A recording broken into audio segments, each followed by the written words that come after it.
République. 21 juillet 2026, bienvenue à tous dans Rendez-vous, votre magazine d'information générale. La RDC, beaucoup d'informations, beaucoup d'actualités, c'est chaque jour.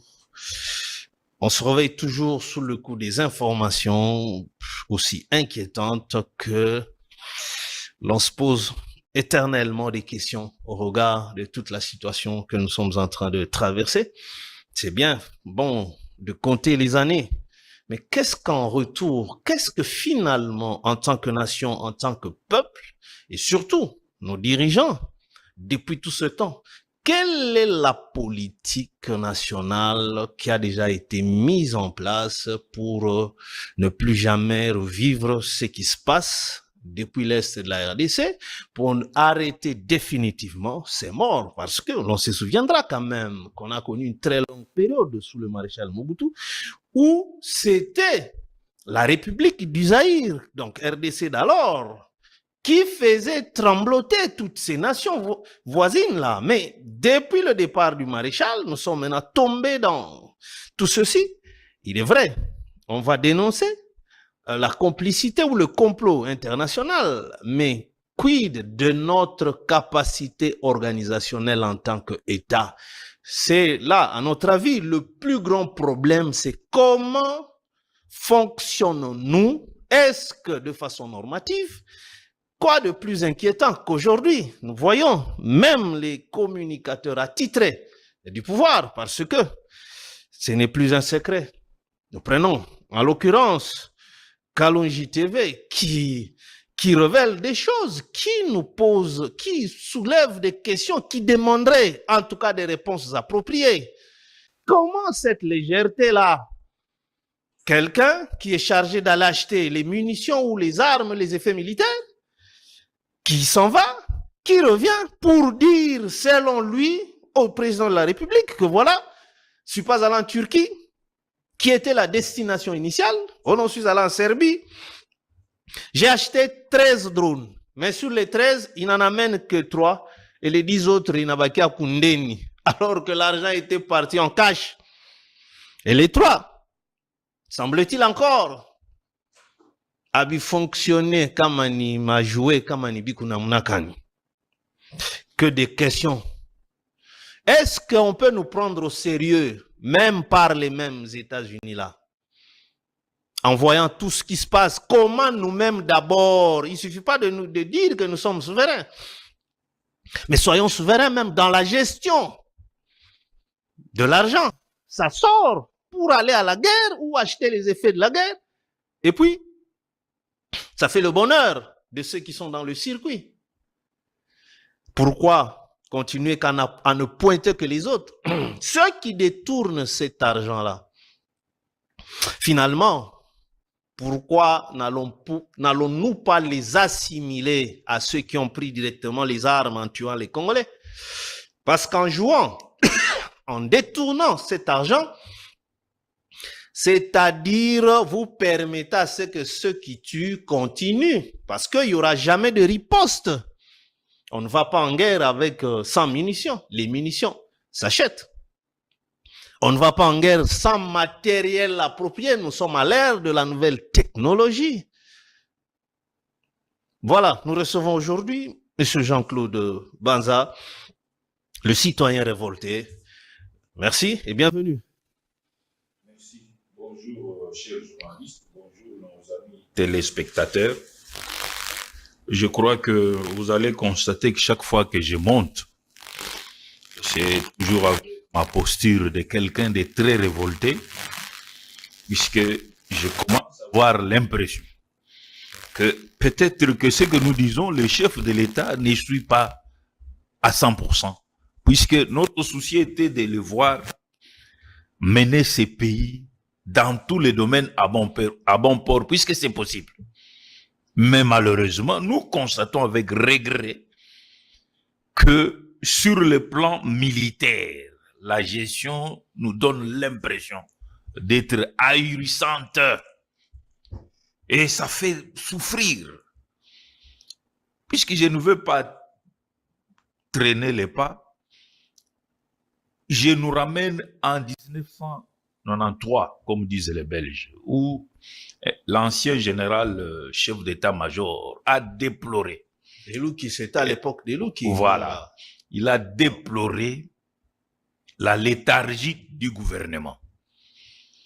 Et entre les lignes, il a dit ceci: on ne va pas à la guerre avec les médicaments, on va à la guerre avec les armes. Et lorsque nous suivons certains de nos compatriotes qui vous disent, mais ceux qui vont acheter les armes achètent des jouets en quelque sorte. Et le gouvernement ne réagit pas. Sauf quand il s'agit de créer des établissements qui n'apportent absolument rien au pays. J'ai toujours répété, ça fait une soixantaine qu'on a créé dans ce pays, pendant qu'on est en guerre. Et je vous rappelle aussi que j'avais proposé, au lieu de créer ces établissements budgétivores, on pouvait créer des fonds, soit pour construire des camps viables, des camps militaires. Allez au niveau de la police, là, camp le Fungo, vous aurez l'impression qu'on est en antiquité. On pouvait construire des camps militaires, des niveaux mondiaux, des niveaux élevés, des niveaux, comment on peut dire, modernisés. On pouvait construire des cantines, au lieu de créer, comment tout un gouvernement, des mandats soumis. La spécialité, c'est quoi? Créer les établissements dans lesquels on va trouver les cousins, les cousines, les nièces, les neveux, les petits frères, il n'y a que ça. Et tout ce qu'ils ont comme dépenses, c'est acheter des costumes et des jeeps. Pendant que nous sommes en guerre. Là, c'est quelque part, je ne comprends pas. Le président de la République, est-ce qu'il nous écoute? Ou bien il est lui-même, comme l'avait dit Kalonji, je crois, il est envoûté. Puis c'est pas normal. Les FARDC ont un budget militaire 15 fois plus que celui du Rwanda, de l'armée rwandaise. Mais on est incapable de récupérer Bunagana. Et moi, j'ai honte quand je vois certains journalistes dire « Oh, les Américains, mais ils sont en train de souffrir avec les Iraniens là-bas. » Ça ne vous dit absolument rien.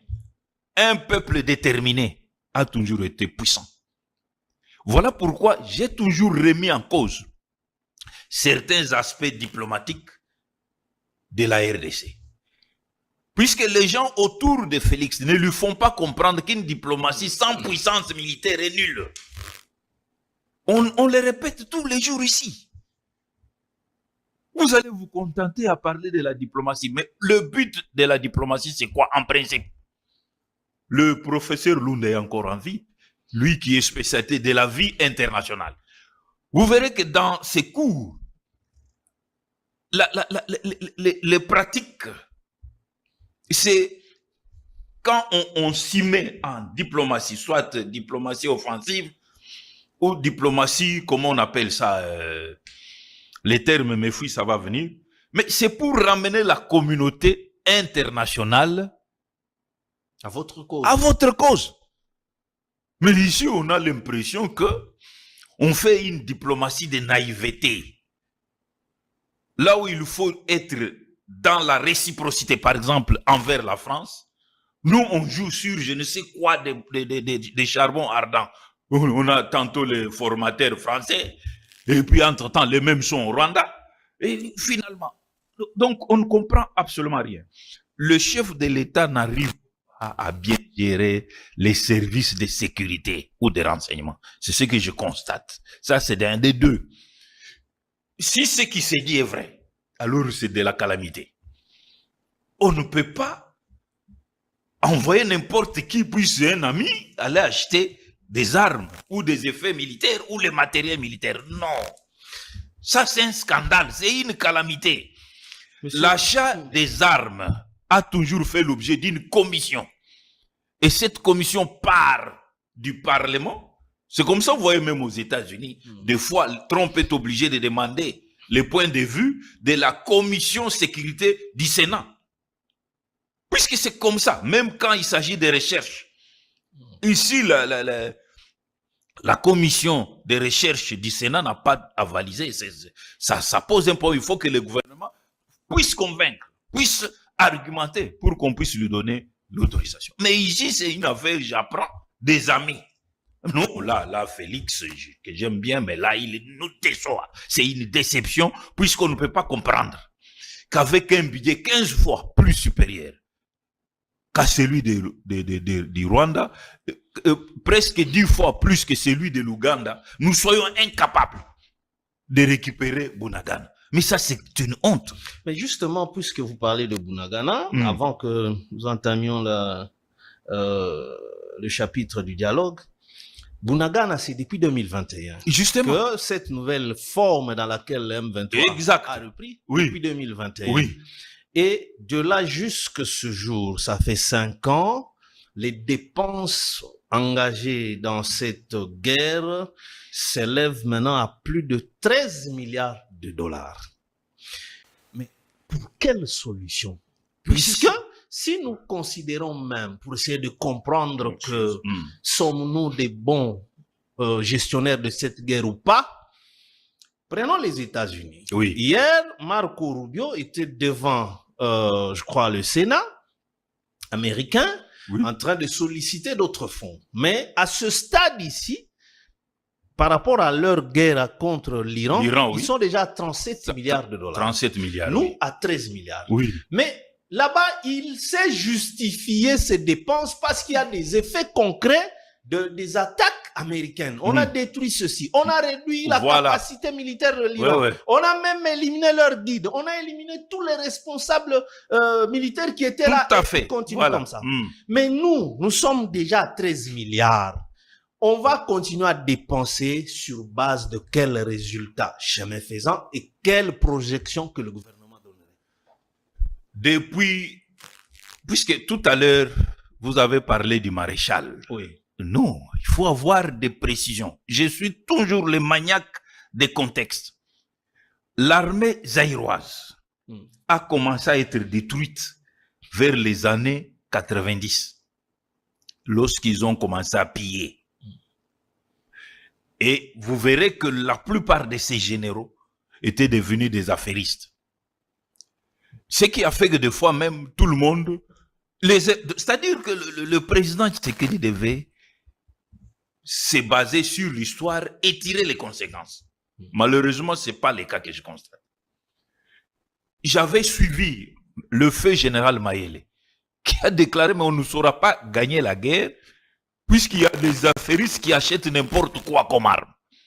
Mais ça devait intéresser les chefs de l'État.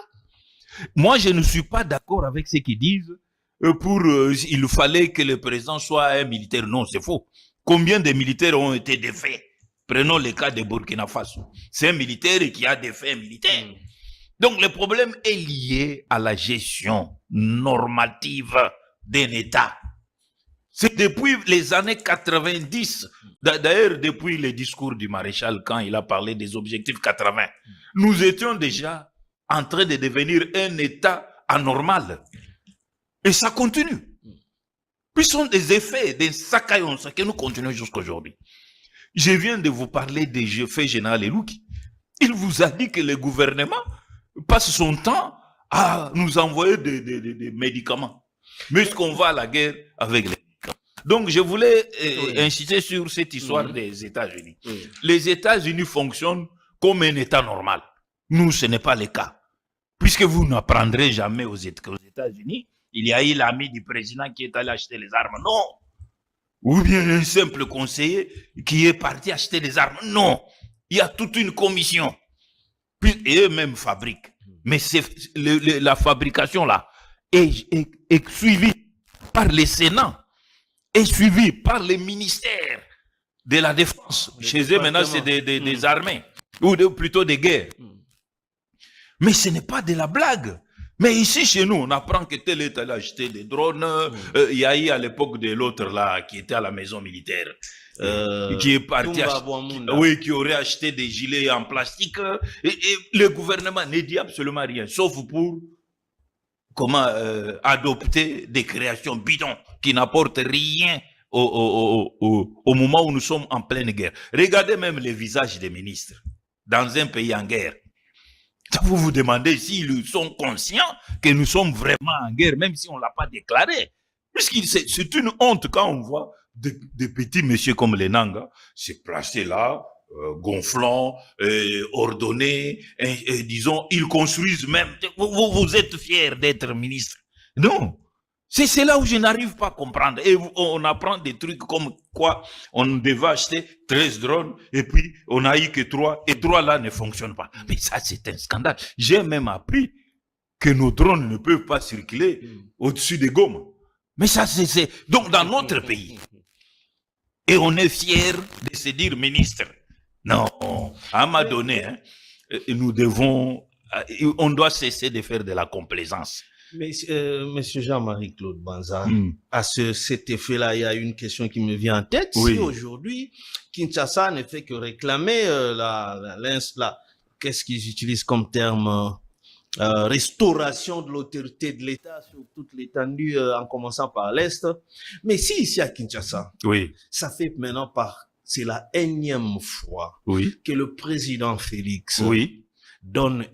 prend une décision. C'est lamentable. Je vois et déjà cette là où... décision Oui. n'a jamais été d'application. D'abord ici à Kinshasa, là où lui-même il vit, sans parler de l'espace qui n'est plus contrôlé par Kinshasa. Voilà. Et la dernière décision, c'est celle le retrait de tous les militaires FARDC dans des mines. Voilà. Plus d'une semaine. Voilà. Mais les sources concordantes, les sources locales, ce matin, j'ai suivi, même sur RFI, même sur Top Congo FM, rien du tout, rien n'a changé. Les sites dont les Kazakhstan et les autres qui exploitent illégalement sont protégés par un surnombre de militaires. Au lieu qu'ils aillent à l'Est. Cette histoire de plaques bâchées, jusqu'aujourd'hui. Mais est-ce que si on n'arrive pas à restaurer l'autorité de l'État là où l'on vit, quand est-ce qu'on en sera capable pour les espaces qui nous ont Quand il s'agit d'arrêter Moutambala, c'est vite fait. Mais des choses comme ça, on n'agit pas. Ce matin, j'étais derrière une Jeep bâchée. J'ai même dit à mon chauffeur, mais Makambo, finalement, on ne comprend plus rien. Mais comment le problème, ça, c'est l'incompétence du ministre de l'Intérieur. L'incompétence des... Bon, quelque part, j'ai essayé de vérifier. Parfois, on peut condamner les services de sécurité, mais ils sont gérés comment? Bon, est-ce que vous pensez que le ministre de l'Intérieur, qui lui d'ailleurs ne dirige pas les FARDC, donc les FARDC qui sont là-bas dans des mines et de surcroît certains éléments de la garde républicaine, bon, si le ministre sent aussi peut-être une réalité que lui ne peut pas venir dire, parce qu'on finalement on se pose cette question-là, qui a un ordre au-dessus de lui qui maintient ses militaires là-bas? Qu'est-ce qu'il fait? Je viens de dire tout à l'heure que les États-Unis fonctionnent comme un État normal. La RDC, c'est pas le cas. Puisque c'est d'abord une honte. On voit les éléments de guerre, c'est-à-dire les militaires, sur les champs des mines, donc dans les carrières. De l'autre côté, vous trouvez les policiers, armés jusqu'aux dents. Quelle est la différence entre nous, du côté où il n'y a pas la guerre, et les mines qui sont à Bunagana, puisque c'est aussi protégé par des militaires, avec les munitions terribles surarmées. Donc, à un moment donné, j'insiste, je demande au président de la République, lorsqu'on prend le pouvoir, c'est pour apporter des solutions. Et non pas apporter des solutions juste sur quelques domaines, non. C'est ici, c'est sur le plan militaire qu'on doit sentir l'autorité de l'État. Lorsqu'on donne une injonction et on ne l'a pas suivie, les gens doivent démissionner. Depuis qu'on a parlé du départ, on dit, c'est dans tous les médias, que le président a pris une décision. On a dit ça, c'est le terme qu'on a utilisé. Mais une décision qui n'a aucun effet domino. C'est pas une décision. C'est du théâtre alors. Je l'ai dit l'autre fois, quand les chefs donnent une instruction, c'est pas lui qui va descendre sur le terrain. Il y a des services compétents pour ça.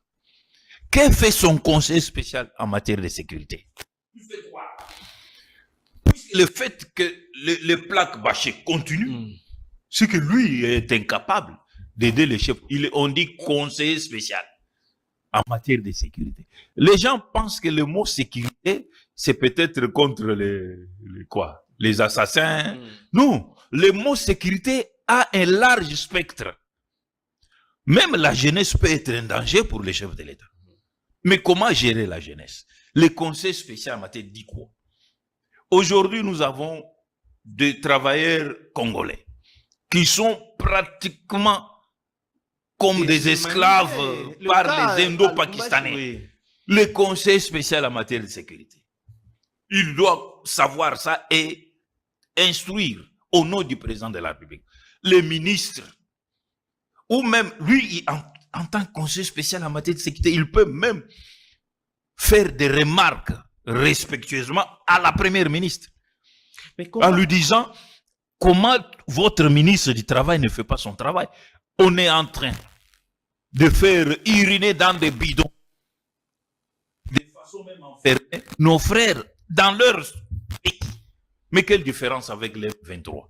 Mais comment comprendre que des Congolais, surtout les deux vidéos qui ont circulé, ces dernières 48 heures, donc les Pakistanais ou les Chinois, des gens qui dans leur pays, c'était des boys qui balayaient les rues, qui sont venus ici, mains vides. On les voyait, si vous vous souvenez, en 2006, 2009, Victoire là-bas, téléphonez, Yango yo, téléphonez, Yango, ils ont disparu. Maintenant, ils sont des patrons. Ils sont des boss. Mais comment nos musiciens les chantent même. Que les Congolais, ces gens-là, te donnent des ordres que tue ton frère là-bas, frappe-le jusqu'à mort parce que il s'est absenté. Et notre militaire et les Congolais aussi commencent à faire la boxe. Oui, comme on a vu hier ou avant-hier. Non, non, ça veut dire que l'autorité de l'État est vraiment devenue, je ne sais pas quel terme utiliser. Est-ce que nous comprenons nous-mêmes d'abord, ne serait-ce que cette chanson que nous aimons bien évoquer, et nous sommes souverains, peuple souverain? Non, je l'ai déjà dit plusieurs fois. Nous ne comprenons rien en souveraineté. Puisque si nous comprenions, on n'allait pas voir, par exemple, C64. On n'allait pas voir l'Union sacrée. Regardez, par exemple, cette histoire de l'Union sacrée. Je n'allais pas terminer l'émission sans parler de ça. Une histoire bidon. Aujourd'hui, quand vous regardez sur tous les médias, surtout sur X, ce sont les rwandophones et la Kabylie, les C64 qui matraquent, qui sont omniprésents sur les médias. Mais ils connaissent la valeur de la communication. Mais votre histoire de union sacrée, il n'y a rien à part faire des matinées bidons, matinées politiques qui n'apportent absolument rien et dont le contenu est vide de sens. Et ils n'arrivent pas à comprendre que ce qu'ils font, les autres en rient. Les autres sont en train de rire. Aucune stratégie, aucune. Donc, il y a des choses pour lesquelles nous devrions matraquer sur les médias. Par exemple, vous voyez cette histoire des accords de M23. Oui. Mais c'est ça le vrai problème du pays. Est-ce que vous entendez un seul parti de l'Union sacrée qui en parle? Puisque la plupart des Congolais n'arrivent pas à comprendre réellement pourquoi nous sommes en guerre. On n'est pas dedans. Pour preuve, je vous ai dit l'autre fois que Madame Kayikwamba, elle a bien fait son travail. Vous savez, en matière de diplomatie, vous pouvez bien travailler à 99%. Lorsqu'un % ressurgit, tout tombe. La diplomatie, comme je l'ai dit, c'est de convaincre la communauté internationale, mais d'être aussi puissant sur le terrain. Vous argumentez, par exemple, pourquoi tout le monde voulait que nous on fasse le dialogue sur notre pays, disons, inclusif. Oui. Mais ils oublient que les Tutsis qui sont au Rwanda n'acceptent pas de composer avec les Hutus ou les Tois. Mais pourquoi ne pas leur demander aussi de faire les dialogues inclusifs dans leur pays? Justement, par là, nous entamons déjà le chapitre du dialogue. D'abord, la question. Aujourd'hui, le président de la République vient d'accepter et d'annoncer via le cardinal Fridolin Ambongo la tenue du dialogue inclusif. Apparemment, la guerre commence d'abord par ce terme-là, la compréhension des uns et des autres. À votre entendement, dialogue inclusif, vous, qu'est-ce que ça vous dit? Bon, moi, c'est là où j'ai continué à rappeler les problèmes de communication. L'Union sacrée ne fait rien, n'aide pas le président. Même le parti au pouvoir n'aide pas le président. Quand ils ouvrent la bouche, c'est pour raconter l'histoire comme des gamins. Puisque ça fait plus d'une quinzaine de fois que le président de la République a martelé sur ce qu'il entendait par les dialogues inclusifs. C'est depuis plusieurs fois. Puisque j'ai vu même des gens, au moins il y a ceux qui ont non. Le président n'a jamais dit, c'est nous qui étions contre les dialogues. Jusqu'aujourd'hui, je ne suis jamais d'accord avec cette histoire. Mais le président disait, les dialogues, oui, nous sommes d'accord, nous voulons dialoguer. Mais avec qui? Le président avait donné des précisions. L'inclusivité ne veut pas dire, même les assassins, pourquoi dans la société ici, il y a des Congolais en prison. Cela exclut la nation congolaise. Non. Quand ils sont en prison, on va aller les sortir de la prison pour qu'ils viennent participer au dialogue. Non. C'est-à-dire, il faudrait que les gens évitent de créer de la cacophonie inutilement. Et pourtant, tout ce monde a étudié. Lorsque vous êtes un condamné, pourquoi on vous dit que vous n'allez pas participer, par exemple, aux élections présidentielles? Puisque vous êtes déjà un condamné. Mais c'est une exclusion, tout en étant dans l'inclusivité. Mais alors, vous venez tout à l'heure là d'évoquer que pourquoi on n'exige pas un dialogue, par exemple, au Rwanda, ainsi de suite. Mais si eux, ils résolvent leurs problèmes sans aller pleurnicher à la communauté internationale, venez résoudre chez nous ici.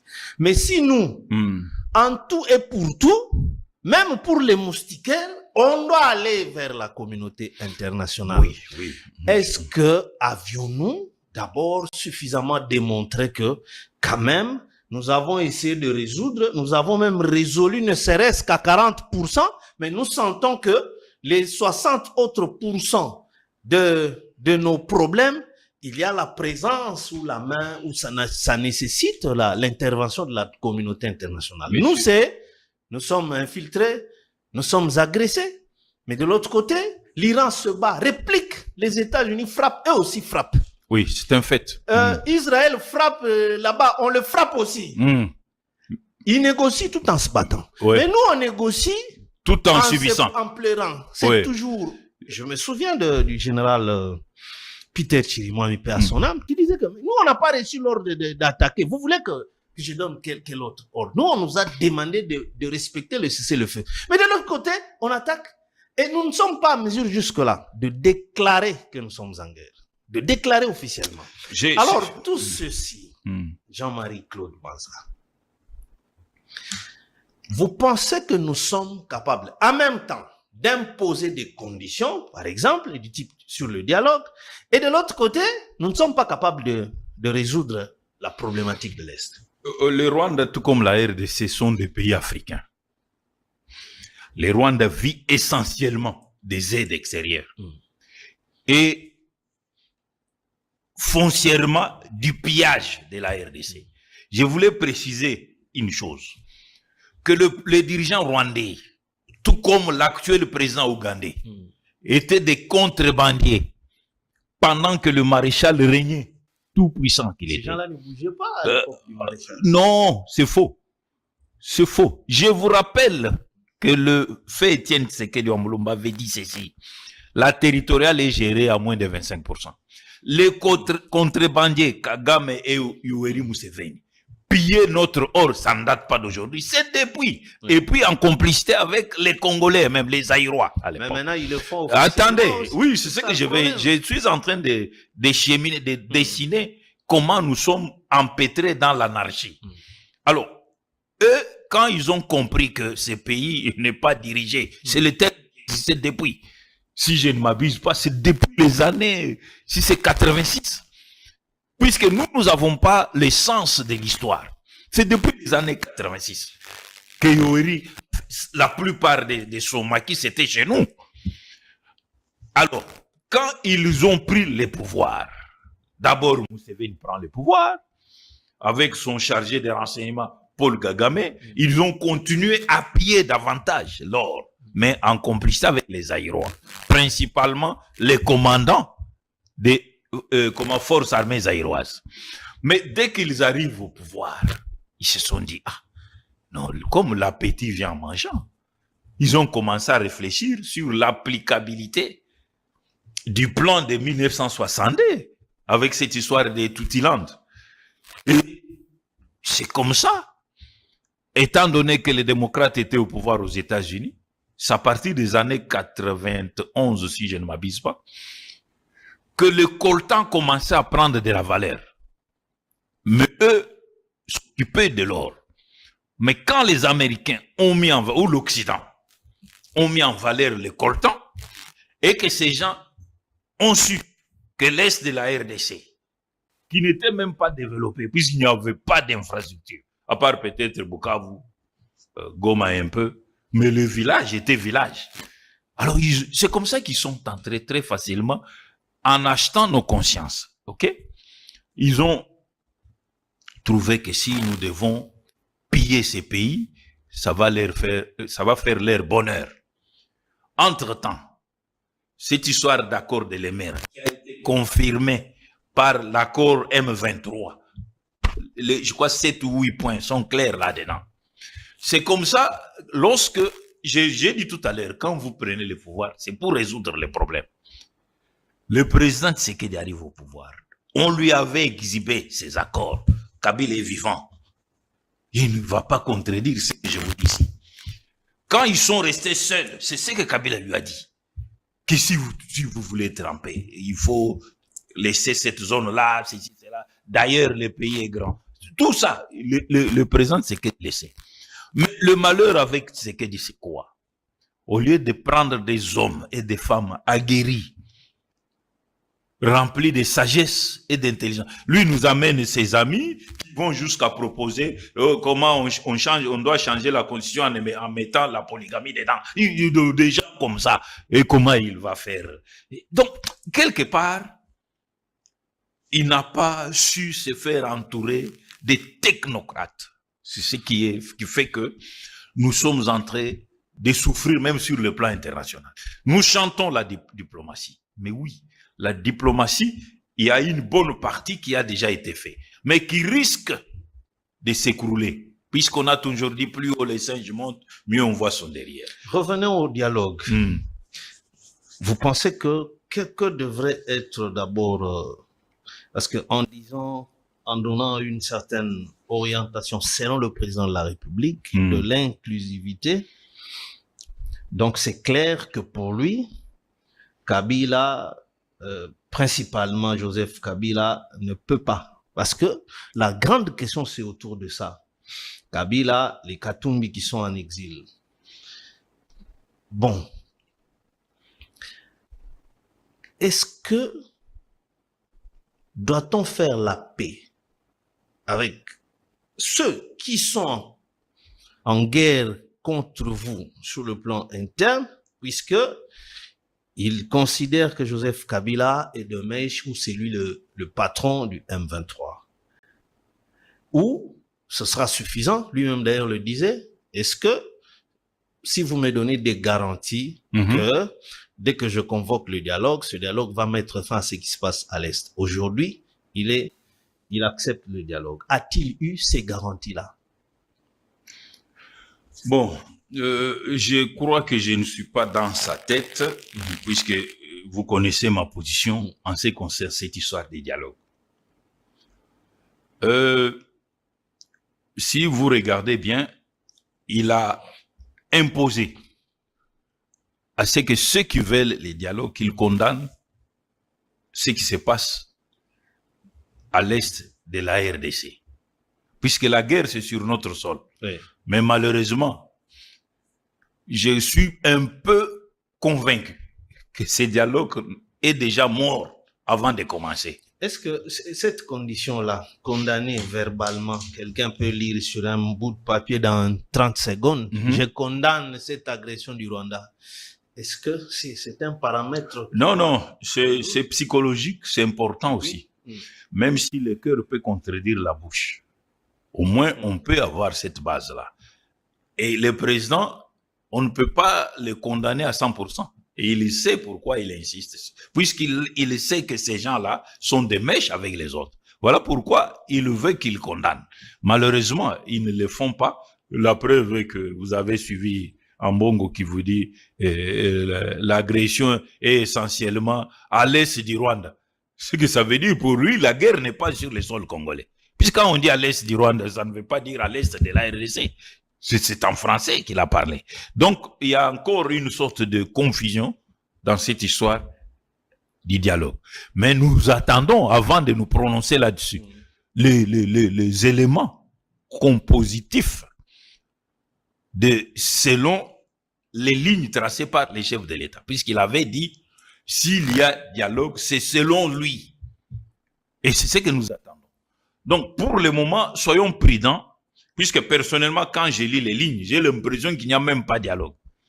C'est pratiquement, on dirait, une histoire. Le cardinal Ambongo, dans tout ce qu'il explique, il a même projeté qu'il devrait aller parler avec les autres aussi. C'est pourquoi j'ai dit qu'il y a une sorte de confusion. Puisque ça, vous savez, je ne sais pas pourquoi les Congolais n'arrivent pas à ressortir les vraies raisons de cette guerre. Mais ce qui est regrettable, tous les politiciens congolais que vous voyez là, c'est désacheté. Puisqu'il est anormal, vous connaissez les accords signés par Tshibanda au nom de la RDC. Et ce que ça dit, les contenus. Mais vous faites semblant. Le Rwanda est très fort en diversion, très fort en manipulation. J'ai dit très fort. Nous, au lieu de développer aussi ce genre d'instinct, on est ailleurs. Je m'excuse, on est ailleurs. Puisque, pourquoi aucun politicien ne soulève clairement cet accord de M23 avec son contenu? C'est ce qui est lamentable.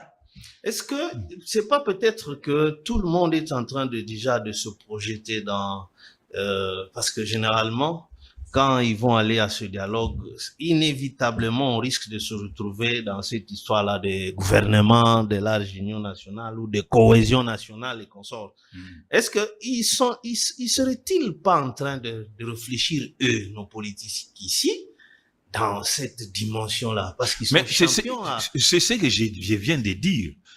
J'ai dit tout à l'heure que les États-Unis fonctionnent comme un État normal. Nous, on ne fonctionne pas comme un État normal. On vient de vous démontrer ici. On interdit les bâches, les plaques bâchées, mais on continue. Ce matin, j'en ai vu. Est-ce que nous sommes normaux? En 1900, j'ouvre un peu une page de l'histoire et puis la question viendra. Donc, pour ne pas confondre que la question est longue, mais c'est toute une petite parenthèse. En 1964, parce qu'il faut rappeler que l'Est de la RDC, Goma, la première fois que Goma tombe aux mains d'une rébellion, c'est sous Joseph Kasavubu. Exact. Nous sommes en 64. 63-64. Moïse Tshombe est en exil. Il y a la rébellion de Kisangani là-bas, Goma, avec les Soumialo, voilà, les Kabila. Nous, on est comme ça. Et le colonel Mobutu, qui était le chef d'état-major général, grâce à Kasavubu, il envoie ses militaires là-bas, on les bousille tous. C'est la mort même du major Tchachi, le colonel Tchachi. Oui. Maintenant, Mobutu... Non, attention, colonel Tchachi n'est pas mort au front. Il a été assassiné. Selon d'abord ce que lui-même Mobutu expliquait, vous voyez. Et il disait que Kokoya Nalikama Nabitumba. Bon, c'est plutôt Major Vangu qui était tombé en embuscade. Suivez, il faut bien revoir l'histoire. On va revenir. Bon, voilà. L'armée nationale a connu une défaite sanglante. Oui. Alors, le maréchal proposa maintenant au président Kasavubu ceci. Il lui dit, pour gagner cette guerre-là, on doit recourir à l'expertise de Tshombe. Oui. Parce que c'est Tshombe qui est le vrai patron des mercenaires, des Belges, qu'il avait soutenu lors de la sécession katangaise. Voilà. Donc, il faut que vous vous dépassiez, acceptez de faire revenir Tchoumbé, de le nommer Premier ministre avec mission de terminer la guerre. Voilà. Kassavou, vous voulez hésiter. Oh non, mais il a fait tuer les gens au Katanga. Mobutu lui dira, mais si on envoie encore des militaires là-bas, on va bouger, tous les militaires seront tués. Kassavou accepte. Il fait revenir Tchoumbé. Il le nomme Premier ministre avec cette mission-là. Tchoumbé fait ses manœuvres, il contacte ces gens, la Belgique et consorts. Ils attaquent, ils reprennent le dessus de la guerre. Lors de la conférence nationale souveraine, Mobutu a accepté, même les rebelles Mbumba Nathanaël étaient revenus au pays pour essayer de trouver des solutions aux problèmes de ce pays. Est-ce que, en étant ferme que tel ne peut pas venir, est-ce qu'on résout réellement quel problème? C'est justement là où il y a l'énigme. Et ça va rester désormais. Et à l'entretemps, on n'arrive pas à terminer la guerre. Oui, mais quand vous allez acheter des drones en panne déjà, à partir des usines, vous allez terminer quelle guerre? Mais si par exemple, moi je me dis, c'est Jean-Claude Banza qui est le patron de cette rébellion-là. Et à l'entretemps, je décide que je ne peux jamais prendre langue avec lui. Je vais terminer. Non, il y a ceci. Le problème, moi, à mon niveau, vous savez, c'est à cause de cette façon de raisonner qu'on ne terminera jamais les créations de rébellions. Il y en aura toujours. Puisque les gens, comme notre pays est immensement riche, tout celui qui tombe sur des mines d'or, il a déjà des velléités d'être rebelle pour gérer. Puisque les Congolais veulent tous être présidents. C'est comme ça que vous avez plus de 1000 partis politiques. Puisque tout le monde veut être président, tout le monde veut être pasteur, tout le monde veut être ministre, tout le monde veut être ceci, cela. Ça sera une habitude. C'est-à-dire, quand vous tuez, vous devenez, c'est le tremplin pour devenir ministre, pour devenir président de la République, avec les sangs. Pourquoi est-ce que nous ne parvenons pas à faire comme les autres États normaux? Puisque nous ne sommes pas les seuls au monde qui avons cette culture. Vous verrez que si on prend langue avec les autres, demain d'autres aussi, puisqu'entre eux, il y a déjà des rivalités. Vous allez mettre fin quand à cette guerre? Ce qu'il fallait pour le président, c'est que ce n'est pas tout ce que nous disons là. Il nous fallait une armée. C'est justement la question que je devais. Une vraie armée. Si jamais on n'arrivait pas malheureusement, à avoir une armée. Malheureusement, oui, mais comment on va avoir une armée quand vous voyez les éléments au front qui montrent ce qu'on leur donne comme nourriture? Comment? Vous avez déjà vu l'armée rwandaise faire ça? C'est que quelque part, le président doit prendre les taureaux par les cornes, qu'il arrête un peu avec ses amis, qu'il arrête, puisqu'il ne lui apporte rien comme solution. Comment vous envoyez quelqu'un, puisque vous le connaissez, un ami, et vous dites que cet homme-là vous aime, pour aller acheter des gilets en plastique, d'autres vont acheter des drones pourris. C'est-à-dire, les Congolais, ils n'aiment pas son pays. Je vous ai dit l'autre fois, tant que nous aurons des Congolais avec famille à l'extérieur, ça sera inutile. Il faut trier les gens qui doivent diriger le pays. Pas des gens qui ont un esprit extraverti, non. Une armée, est-ce que nous sommes incapables d'avoir une forte armée? Non. Puisque nous avons les billets 15 fois plus que celui du Rwanda. Mais pourquoi il n'y a pas un suivi sérieux? On a peur de la mort. Et pourquoi le président de la République? Non. Le problème, c'est que quand les gens, il faut commencer à fusiller les militaires des tourneurs. Puisque là, c'est plus que les rebelles. Et même les ministres qui détournent les fonds de guerre, ils sont pareils. Vous savez, les ministres qui détournent les fonds de guerre, ils détournent peut-être autre chose. Mais dans ce qui est de l'armée, c'est plus les généraux en complicité avec certains conseillers. D'après ce que j'ai eu comme information, comme comment je peux dire, comme rumeur, il y a plus, puisque cette culture n'a pas commencé avec nous. Hein. Je vous relance là-dessus, sur ce que vous êtes en train de dire. L'honorable Crispin Bindoulé, dans une plénière, il dénonce, il dit, Mais récemment, il y a eu des caissements de 33 millions de dollars destinés aux opérations de guerre à l'Est. Mais malheureusement, ce n'est que 4 millions qui étaient arrivés d'entre les mains du gouverneur militaire de Goma. Et on ne dit rien. 29 millions ont disparu ici à Kinshasa. Les civils membres dans les circuits de sortie de fonds et consorts. C'est pourquoi j'ai dit que autant que s'il faut une telle rigueur extrême sur les généraux qui seront pris dans ces détournements-là, autant aussi pour les civils, ministres soient-ils, tous ceux qui seront dans cette chaîne-là, parce que c'est ce comportement, pensez-vous, c'est ça la question, que ça peut ériger un moral de fer aux hommes de troupes pour aller en guerre. 29 millions sur 33, et là-bas, 4, les généraux aussi vont se dire, civil wana balé nyonso. C'est justement là qu'il y a les problèmes. C'est pourquoi j'ai dit toujours, quand vous prenez le pouvoir, c'est pour mettre de l'ordre là où il y avait les désordres. Pas pour continuer dans l'anarchie. Puisqu'il est anormal qu'un député l'ait dit au vu et su, mais vous ne verrez pas ni le gouvernement, ni les ministres de la Défense, ni les chefs d'état-major général réagir. Jamais. Ou alors d'être interpellé. Rien. Le général Johnny Luboya, finalement, il demandait même que le Parlement le convoque, qu'il vienne expliquer. Il disait ceci. Et malheureusement, c'est lui qui est parti. Sur 30 jours, on m'envoie que les vivres pour 15 jours avec des militaires, moi qui suis chargé de la mise à, il a utilisé un terme technique, la mise en combat. Oui. Et il a le ras-le-bol. Quand il sort de la caméra, c'est embêtant. Il dit, j'ai écrit, il n'y a jamais eu de réponse. Et c'est malheureux. Et le chef de l'État, il suit tout ça. C'est comme ça, je m'en prends à son conseil spécial en matière de sécurité.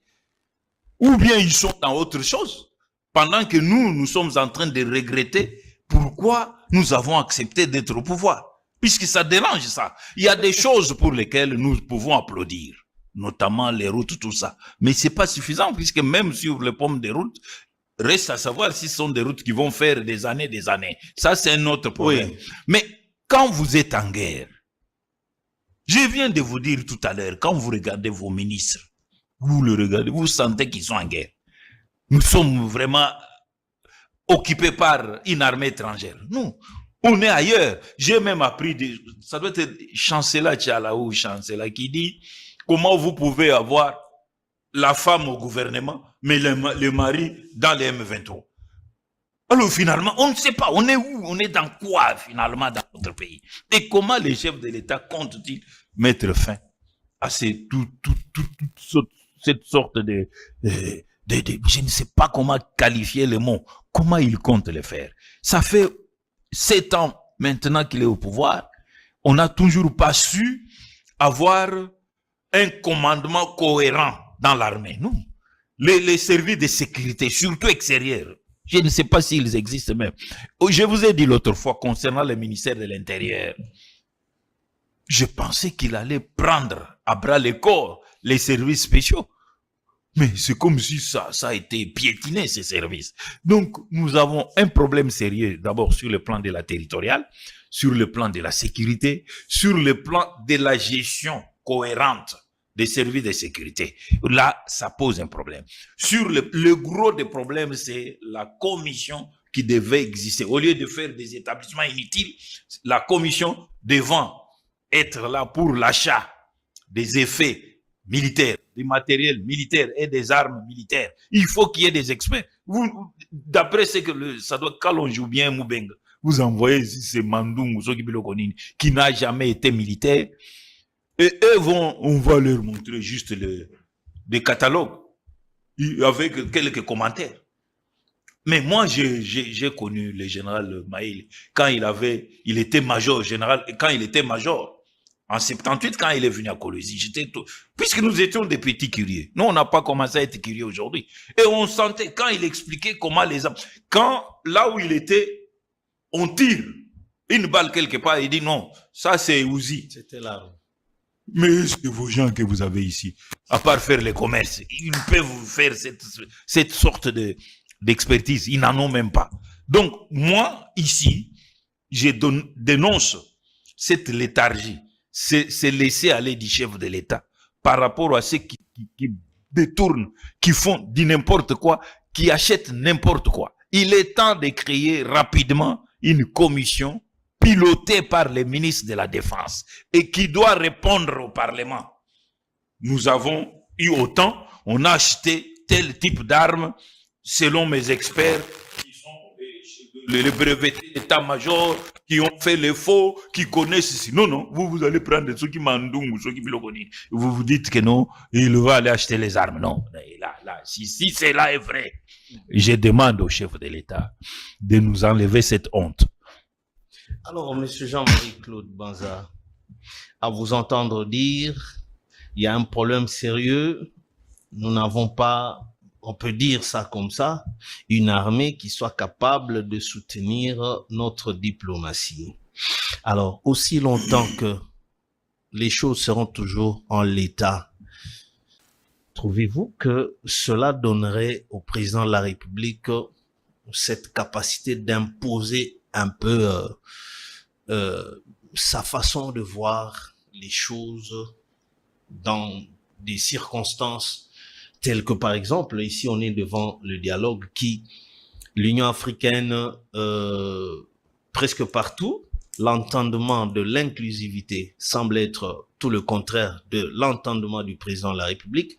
Et de l'autre côté, il a besoin de l'appui de tout le monde, de l'Union africaine ainsi que la sous-région pour mettre fin à cette guerre.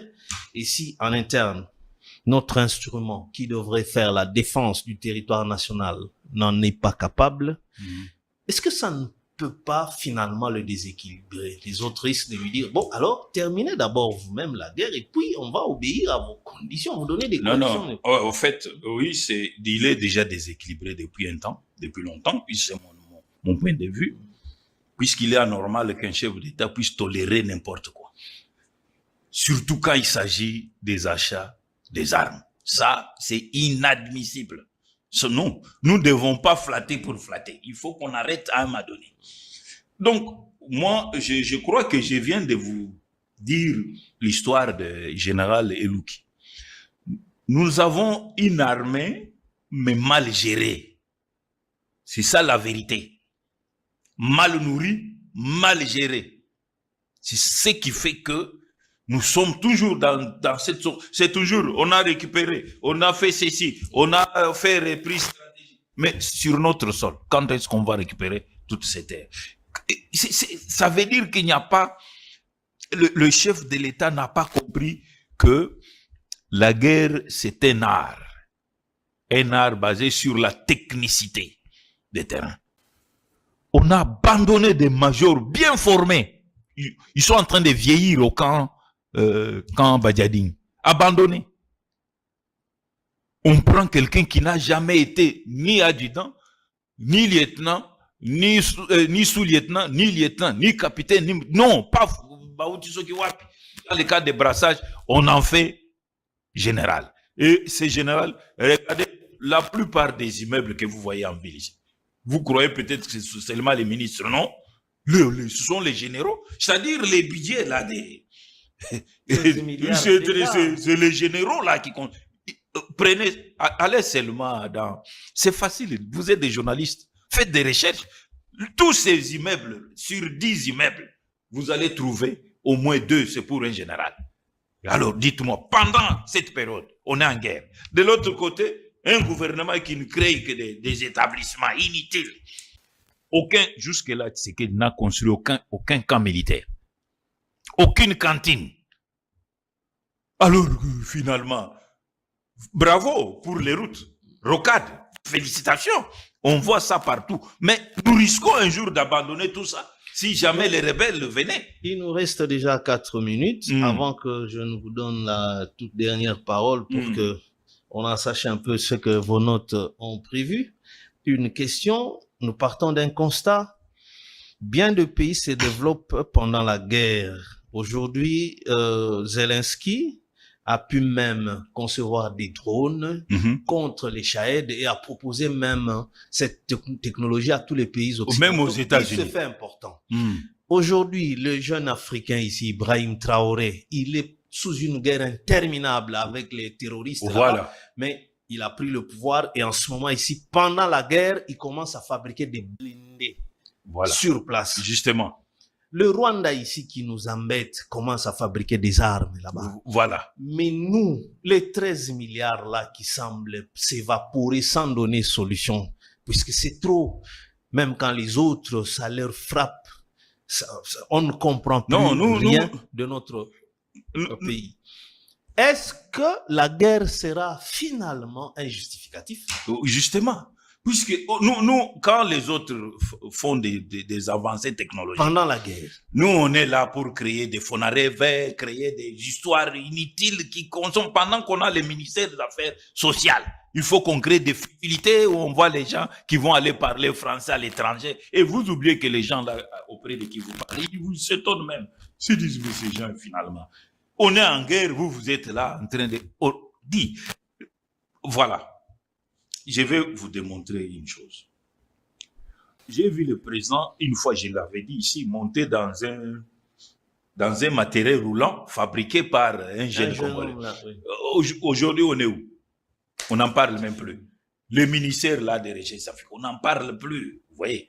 Donc nous, on est plus axé sur des futilités qui n'apportent rien. Nous devons contextualiser notre gouvernance selon le moment que nous traversons dans le pays. Comment terminer la guerre? Comment rendre l'armée puissante? Et le gouvernement devait s'y atteler. Quel type d'armes il faut acheter? Puisque nous sommes en guerre. On n'est pas là pour inventer des sociétés bidons qui ne vont rien faire. Il faut que le président se concentre. Son conseil spécial en matière de sécurité devait l'aider pour boucher les trous de détournement, surtout en ce qui concerne l'achat des effets militaires et de tout ça. On est incapable d'envoyer des drones au-dessus des Goma. Seulement dans les réseaux sociaux, on raconte des histoires et puis après, l'année se termine. Non. Qu'est-ce qu'on retient de votre passage? Je voudrais rappeler aux Congolais ceci. On termine par là. Ce qui m'étonne, c'est que au Rwanda, il n'y a pas de société civile. Il n'y a pas d'ONG. Il n'y a pas de démocratie. Mais c'est le Rwanda qui dirige les ONG se trouvant sur le sol congolais. J'assume ce que j'ai dit. Alors, au lieu que nous puissions comprendre que nous sommes agressés par ces pays, regardez les Ukrainiens aujourd'hui. Se sont rangés derrière leur président. Il n'y a aucune chanson sur le problème des mandats. Non, c'est terminé pour le moment. D'abord, terminons la guerre. Et d'ailleurs, quand le peuple a manifesté contre le chef d'état-major qui a été récemment nommé, finalement, hier, Zelensky a compris et il a limogé, il a retourné celui qui était réclamé par la chez nous, il faut d'abord qu'il y ait des morts, après on décide. Non. Les généraux autour du chef de l'État, ils ont quel cursus, on ne sait même pas. Quand on était petit, on connaissait qui était général, qui était, mais il y a tout, paf, général 3 étoiles. Non. Il faudrait que nous puissions nous concentrer sur le nettoyage de l'Est principalement de notre pays, en encensant nos militaires, nos éléments de guerre, les éléments militaires que nous avons. Construisons des cantines, il faut les nourrir. Regardez comment ils sont toujours maigrichots. On dirait qu'ils sont devenus maintenant des nilotiques, alors que ce sont des bantous. Il faut les nourrir, il faut avoir des camps militaires appropriés. Comme on construit des belles routes, construisons aussi des camps militaires. Mettons les militaires en confiance. Donnez-leur des vrais militaires formés à l'EFO il y a des années. Les majors, qui sont restés toujours majors. Mais les rebelles sont devenus aujourd'hui des généraux qui dirigent les FARDC. Non. Mettons fin à tout ça. Mon souci, c'est celui-là. Et que le chef de l'État écarte tous ceux qui l'ont induit en erreur, surtout en ce qui concerne les achats des effets militaires. Ça, c'est tous ceux qui l'auraient induit en erreur concernant la gestion de cette guerre. Effectivement. Merci, ça n'est fini pour aujourd'hui. Le plaisir était réel de recevoir M. Jean-Marie Claude Banza, le citoyen révolté. On se retrouve au prochain numéro. Merci à toute l'équipe qui nous a réalisé. Merci à ODT Elika Homofortis, ainsi qu'à Chrislin et Andiko. On se retrouve au prochain numéro. Merci. Merci. Congo Buzz Télévision, la chaîne de la Nouvelle République.